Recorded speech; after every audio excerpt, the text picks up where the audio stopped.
Hi guys, and welcome back to another video. Today I want to give you my final thoughts on the Inmotion V12 high torque before it goes back. Now I've had this wheel for a good few weeks, and I really enjoyed riding this wheel. But and this is just, again, this is just my opinion. Use some of the information when you're making a decision to purchase a wheel, but don't sort of take this as a very negative bit of feedback. I'm just gonna explain to you my feeling and my thoughts about this wheel. So I had the wheel for a few weeks, and as I said, really enjoyed it. When you get this wheel, you can really appreciate the build quality and also the technology that's gone into this wheel. If I compare this to all my previous wheels, you know, if you look at my current wheels, I've got a Veteran Sherman, the Generation 1, and I've got also the Kingsong S18. Prior to that, I had a V8F. I had a Gotway M Super. I had a 9-bot. I had a few other ones as well, but they were the sort of the ones that made the biggest impact to my my EUC riding. And you really appreciate when you get this wheel just the quality that has been put into this wheel when you pull it out of the bag. You know, from the alignment of the plastic paneling to the screen to the top handle to the power switch to the pedals, you know, it closes, it opens and closes really nice and smooth and solid. To the design of the pedal height, where you can adjust it to top, middle, or the low setting, to the rim that is really nicely well built. It's solid. It is. There's no gaps like it's like a magnesium rim style thing. It's a solid rim. To a tire that is, again, a tire that is more almost a moped style tire, where it's not just a flopsy tire. To a proper light, I would probably say the rear light is not that great, but you know, just the design and the package that you're getting from top or from the front to the rear is just so well thought out. A lot of people don't worry about the side lights. This has got side lights in. The RGB lights is not as bright, but it's there. The front lights is nice and clear. The rear lights, as I said, is not that clear, but it looks very nice. It's a really nice design on it. And then also the weather sealing. You know, it's again for us riders here in the UK or in other parts of the world where you really need weather sealing, or where you rely on something like this because you don't have space, for instance, at your office to park this device, or park a mountain bike or a push bike, where you can have something in a small package like this. So, what is my thoughts on this wheel? Brutally honest, I struggled with this wheel. I don't know why. I do not know why, but I really struggled to really gel with this wheel. It's an odd thing, because I've, as I said, all the other wheels that I've used prior to this wheel has been always a small amount of getting used to, and then after like a day of riding, the wheel will just be a part of the body. And but this one has been. It's been a struggle. It's been a real struggle. I've been not feeling the mojo of the wheel. I don't know why. And what I mean about mojo is when you get on a wheel, and this is pretty much the problem that I think most people has got, that doesn't stay close to a place where you can actually go and try a wheel like this, or when you look at any other EUC, you can't go to a place where you can actually go and try it. You have to stay close to a shop, but it's always a little bit difficult to get to a shop. But and what I mean about Mojo is, like, you'll be able to get on a wheel if you are a beginner, not starting out, but a newish rider, or a mid rider where you're looking for your second wheel, or a upgrade from, say, a V8F or a V10F to go to something like this, because you need more speed, you need more range, and so forth. So and again, the Mojo is where you can get on the wheel and just basically get a feel for it, and then ride it. And it becomes fun, puts a smile on your face. Now, for me, this wheel, the smile on my face happened when I was riding on the road. So the sections I ride down to the canal, this wheel was shining. On the smooth towpath, this wheel is shining. As soon as the trail becomes bumpy and rough, this wheel becomes too bouncy. Now, yes, it doesn't have the side pads on, and I wanted to test drive the wheel specifically with no side pads on, because I'm sort of comparing this to my Sherman. Sherman is a heavy wheel, big tire, and I use it daily. I did take the side pads off, because as you've seen in my other videos, my Sherman's got the Grizzla pads on, just to make it a fair comparison, and compared to this wheel. And I used both of them back to back to go to work on my same route, 20-mile round trip.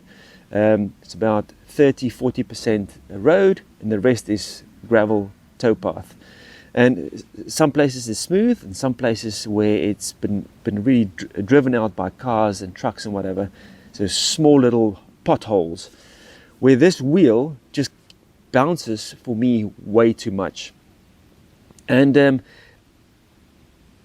I'm also old, and it just hammers your knees. And where if I compare it to my Sherman, and yes, I do understand it's not the same price as the Sherman, but it's the Sherman with a softer tire, meaning that the compound of the tire is more like a cycle tire than a moped tire, where it's really solid and it doesn't really compress.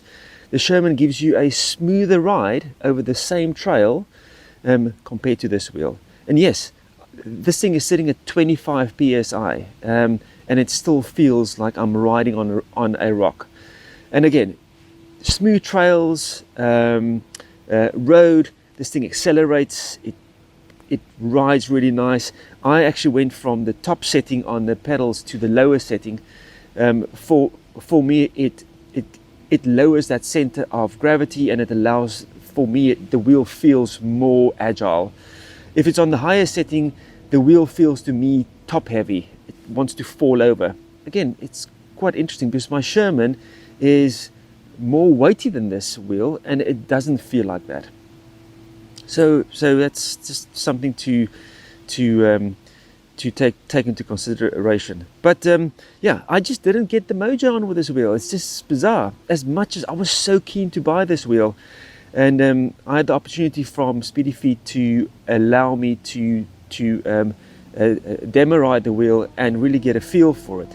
And I want to share that feedback to you guys. Don't get me wrong, guys. This is not a bad wheel. It's just, for me personally, it didn't gel. You know, if I compare, I had a V8F in South Africa when I was there on holiday. I got on the wheel. 15 minutes later, I was really enjoying the wheel, the nimbleness of it. This, I couldn't get that. Even after quite I think it's about 80 to 100 miles that I did on this wheel. I just didn't get that feel. Weird. If you guys have got some feedback about your V12 and how you got on with it, in the first few weeks and so forth, please drop it in the comments below. I would really like to get your feedback, and also to share that with other people looking to buy this wheel, because other people might find it totally different. And I think as well, if you buy a wheel, you really get to use the wheel, and you really get to learn how the wheel works. So you get used to it. You know, it's just one of those things. You spend your money, you can't go and give it back really. So you learn to ride the wheel and learn its quirks and how it feels, and then you smash out the trails. That's how the stuff works. So yes, you sort of get to know the wheel. You know, as soon as you spend your own money, you just get on with it. Learn the wheel, put some side pads on, because this wheel is perfect for side pads.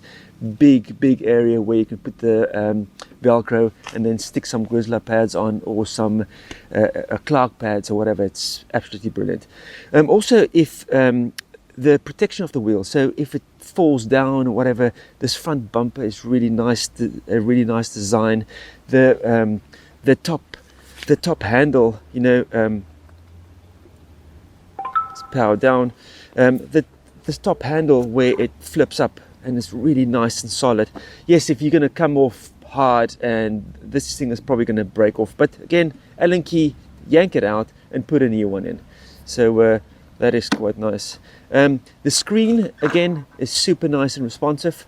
Again, you need to just get a feel for how it works. You know, you can't swipe in from the side like an iPhone or an Android phone. You really need to swipe from the middle to actually get that thing. You need to press nice and firm on the screen to get it to move. I've upgraded this one to the latest firmware. The latest firmware didn't really do any changes for me personally on the ride, but it was done, and it was with no problems really. So I really appreciate that. And I must say, when you've got a company that had some problems with cutouts and so forth, and the boards were upgraded and all that lovely stuff, as soon as you park all those things, because companies need to sort these things out, and I was very impressed of how quickly they actually got the whole process going to actually sort out the wheels and the boards and everything, and also being forthcoming with the customers.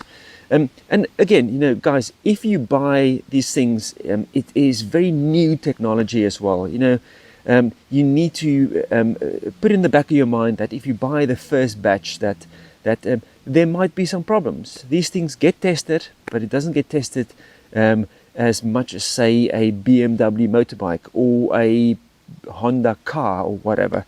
These things come out, and sometimes the first batch, because there's such a massive hype about it, people want to get it as soon as possible, and then they start running into issues because the stuff hasn't been thoroughly tested by a wide range of people. And also we get fire alerts and cutouts and all these things, is because the riders basically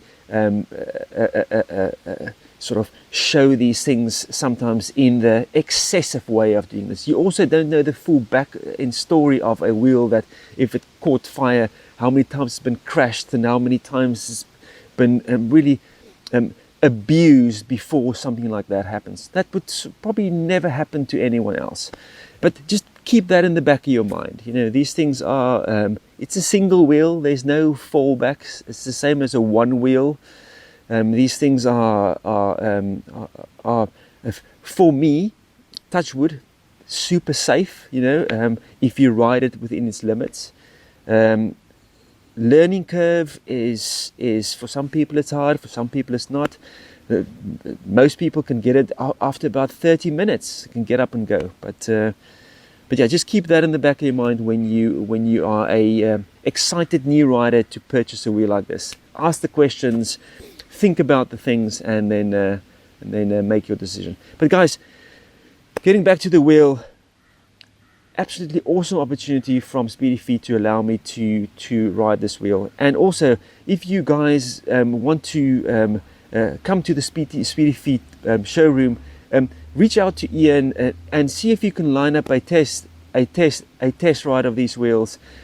Join group rides. There's group rides in London, there's group rides all over the place. See if you can join and go and speak to the guys. Join the Facebook groups as well to see if you can go and experience a wheel before you actually upgrade to it or buy your first wheel. But yeah, guys, V12 high torque going back today. Hopefully it's going to go to a good, exciting owner, and I hope that the guy that buys this wheel is super happy with the wheel, because I can't fault it. It's just an absolute brilliant wheel, package deal, absolutely awesome. But for me personally, I didn't gel with it. If I have to say, do I buy a first gen Sherman and a brand new high torque with all the bells and whistles, I would probably buy the Sherman, because it's just, for me, the ride is just better. It also does massive range, good speed, and it's just a comfortable ride. Okay guys, I hope these thoughts help someone, and I hope you enjoyed the video. If you did, please give it a thumbs up. If you've got any feedback about your V12 normal or high torque, drop it in the comments below. If you haven't subscribed to the channel, please subscribe. It will be much appreciated. And I will see you on the next video. Thanks for watching, and cheers.